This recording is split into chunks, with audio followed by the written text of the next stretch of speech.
Hello, everyone. Welcome to the Adjusted for Risk podcast on the shores of Lake Tahoe.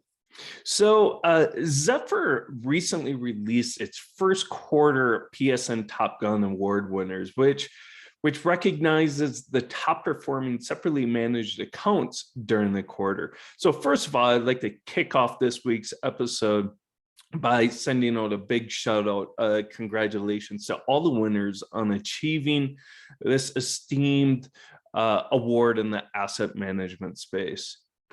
So today we're going to go ahead and take a deeper dive and focus on one of the Top Gun Award winners from quarter one. And so in today's PSN Top Gun Spotlight segment, I'm going to go ahead and highlight the Equity Investment Corporation's large cap value equity strategy, which is run by Terry Ergang. Mr. Ergang has run this strategy since 2003, and he's really had a fantastic run, which we're going to see here shortly, since 2003. So since Mr. Ergang took over the portfolio management duties of the strategy back in 2003, this large cap value strategy has had a cumulative excess return over the Russell 1000 value index of 108%. And that equates to about an annualized excess return of 1% since 2003. So solid outperformance there over its category benchmark. It also performs well against its large value peers, particularly recently. So over the past 3 years, it ranks in the top 6% of all large cap value managers, and in the top quartile over the past 5 years. However, when you dig a little bit deeper and you look at that peer performance really falls off over the past 10 years, over a little bit longer time frame. And when you look at rolling returns, which I like to focus on more than just a trailing performance, because rolling returns takes out that recency bias that trailing returns has. So when you look at 3-year rolling performance, it definitely helps kind of uncover some of the story here, some of the performance story from the EIC large cap value strategy. And in the first thing, it's quite obvious. The first thing that really jumps out at you is the performance during times of crisis or market turmoil, like the Great Financial Crisis, the performance since the pandemic. This strategy has placed in the top decile or top 10% and the top quartile during these periods of distress, like the Great Financial Crisis or since the pandemic hit. Initially, it looks like this fund does a really good job of capital preservation during times of these uncertainty or uncertain times, while really underperforming during those big, long bull markets when rising tide is lifting all boats. And that story really plays out when you take a look at the up and down capture ratios.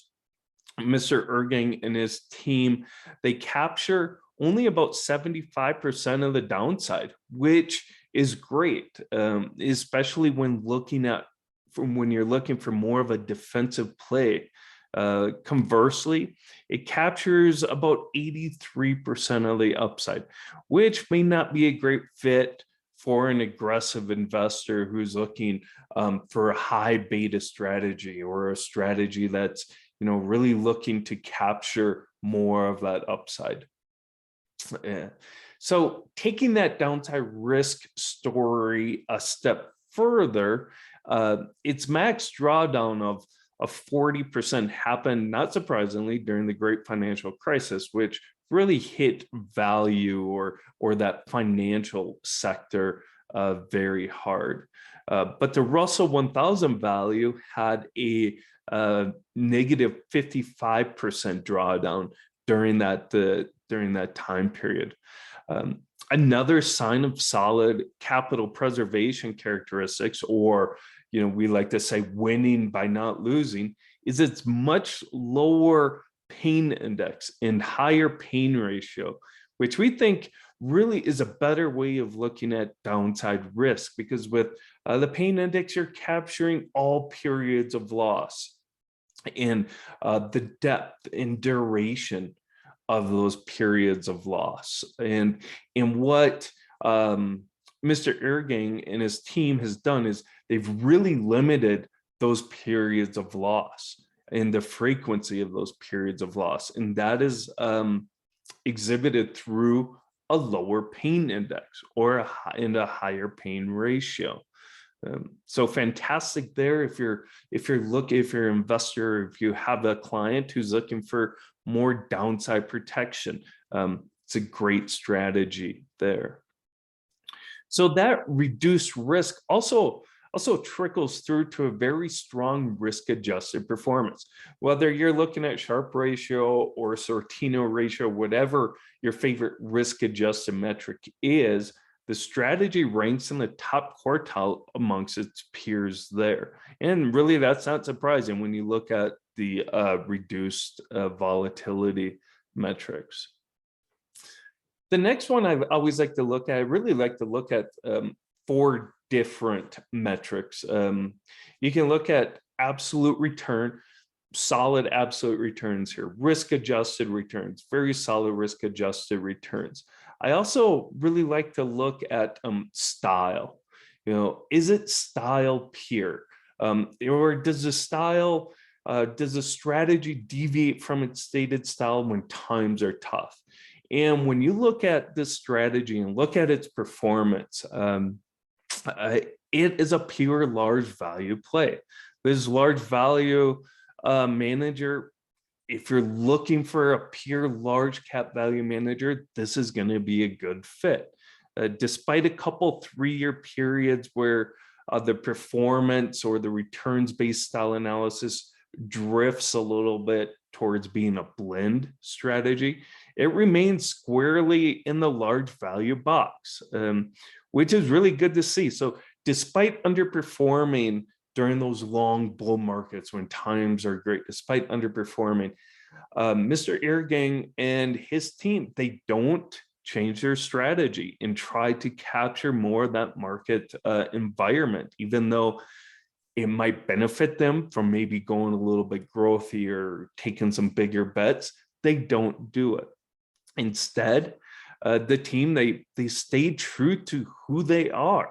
And that is being a true value play. So kudos to them. If you're looking for a pure value play that, sticks to their style, even though times might be tough and they might underperform, they don't panic.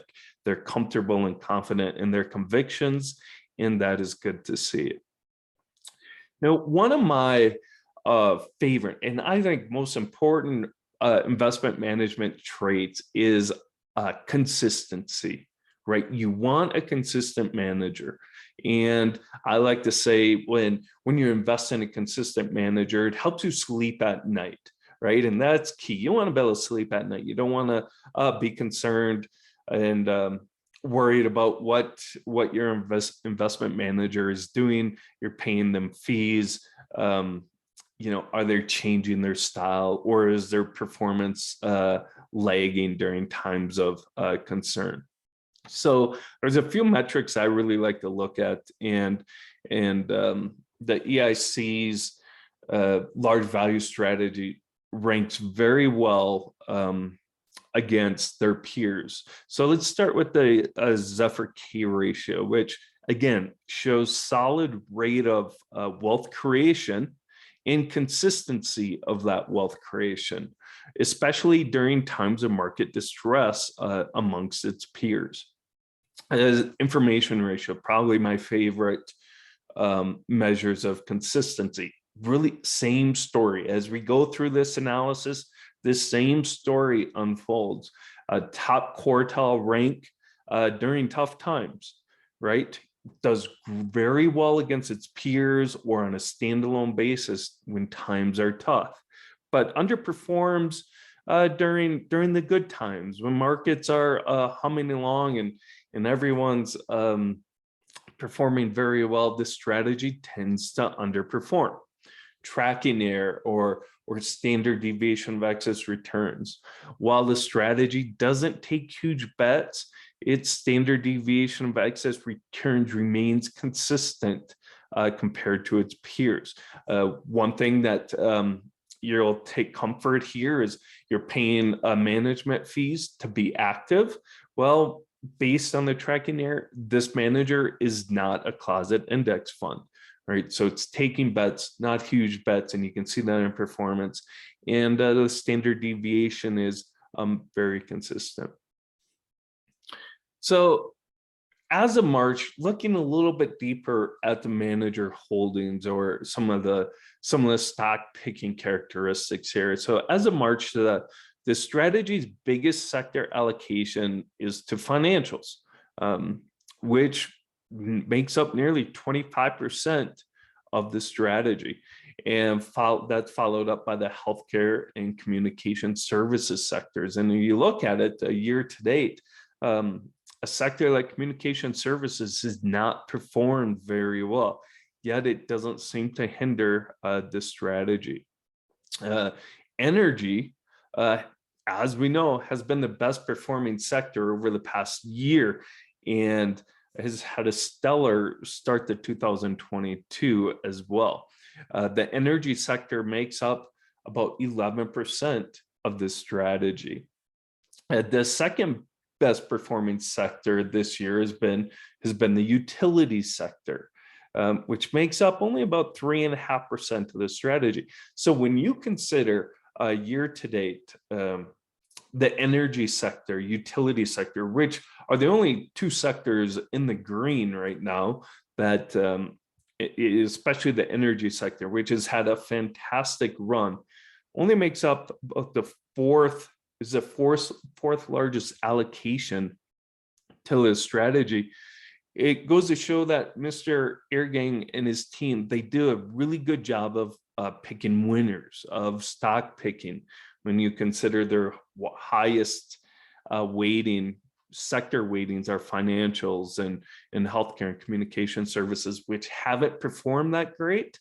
But this manager the strategy has been the top performing strategy in the large value space year to date. So when you consider this analysis, the performance of this strategy, it does exactly what the stated investment philosophy is. It's not hiding anything. It's not doing any marketing gimmicks. Like I said earlier, it doesn't deviate from its style. Its investment objective is it's quite simple. The key to long-term investment success is avoiding significant losses. And that's what we mentioned earlier and what we uncovered in this analysis. They're winning by not losing. Their investment objective is to outperform the equity market over the long term while taking considerably less risk. This is accomplished through investing in high quality, well-managed companies using a value-oriented approach that draws upon the combined works of value architects of Benjamin Graham, Phil Fisher, and Warren Buffett. So in closing, while this strategy may be boring during those fantastic bull markets, it really does a great job of making it easier to sleep at night when times are tough. And that is really displayed through the strong measures of consistency in risk-adjusted returns during times of crisis. And in today's market, where uncertainty and volatility, it can be found in all parts of the market, that is very welcome characteristic that proves very well during these tough times. So for investors looking for equity exposure with good downside protection during times of crisis, and is not as concerned about capital appreciation, the equity investment corporation large cap value strategy is definitely worth considering. So to see the Zephyr report and the analysis that I used for this spotlight on this strategy, please take a look at the show notes and you can dig a little bit deeper on what I use to come up with this analysis.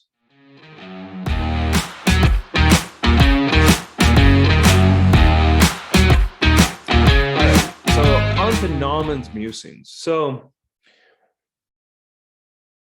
with the state of college football, that was only coffee in there, but based on what's going on in college football, I should have something a little bit harder than coffee. But as you know, I am a huge college football fan, particularly the Wisconsin Badgers, which I have grown an unhealthy love affair with the Wisconsin Badgers. So, I am all for players getting compensated, and we're experienced with the NIL, or name, image, and likeness. I think college players, whether women's volleyball, women's softball, baseball, basketball, you name it, they should get compensated for their jersey sales, or if they sign autographs at an event, or have their face on a car dealership billboard. That's fantastic for them. They should get compensated. That is their name, image, and likeness, that or brand that a company is benefiting from, or an education institution is benefiting from. So these players should get compensated as well. When you consider some of these universities are raking in $50 million from TV deals, the players should be able to benefit from their name, image, and likeness. But this is is not what's going on in the state of college football. We saw this last week, and really the reason why I'm bringing this up is despite it being the off season in college football, our favorite Nick Saban and Jimbo Fisher got into a little argument, shall we say, about NIL and recruiting. Saban accused Texas A&M and Jimbo Fisher of buying their players. And when you consider, some may think with NLI or NIL that maybe that's not exactly illegal now. And you could also say some people think Saban and some of the SEC schools have been doing this stuff under the table for years. It's just now legal. So it's really came to the forefront last week. And to be honest with you, when you have no leadership from the NCAA, they have just been completely absent in this whole, new era of college sports. This is the type of stuff that's going to happen. You need leadership. You need the organization, NCAA, to really give these institutions and universities and boosters and coaches and players more guidelines on what is accepted and what isn't. NIL, when it's used for what it's intended to be used for, compensating a player for their name, image, and likeness, fantastic. That's what it should be used for. But NIL wasn't intended to be used as a recruiting benefit. For example, here, come to USC or Alabama, we'll pay you $500,000 a year to come here and play. That's pay for play. That's not getting compensated for your name. That's not what this is intended for. Another change that's really happened here is the 1-year free transfer, which I think is fantastic for players, assuming there's no tampering, and players aren't getting offered large sums of money to transfer before they even transfer. That's not good, especially for these, not top tier schools, but the second tier schools. You got a star player, all of a sudden a big market team says, here's $1 million, come here and play. And then all of a sudden they're moving on and leaving their school. That's not what it's intended for. But I think it's fantastic after years and years of having coaches being able to get out of their contracts and move to another school or institution and get compensated with millions and millions of dollars. At the same time, these same coaches tell these players, they limit their players on where they can transfer to. No, you can't transfer in conference. No, you can't transfer to a rival. That is no longer in place. So I think it's fantastic that these players who really make so much money for the institutions and these coaches are able to have some freedom. And because of this and the amount of money, we're seeing very soon an expanded college football playoff. We're going to continue to see realignment.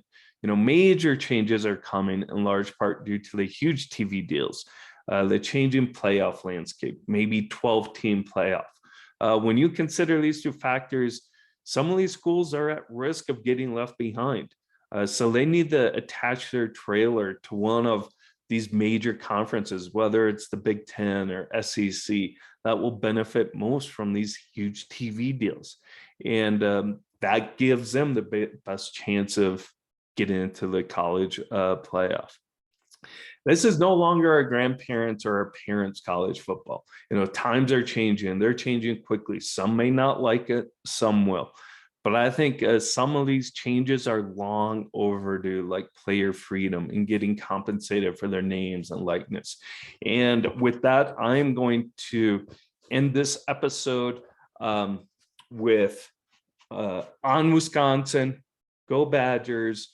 And hopefully we have a fantastic season coming up. And I hope you all a great week. Hopefully we start turning around in the markets and get some solid returns. And with that, thank you once again for joining and listening to the Adjusted for Risk podcast.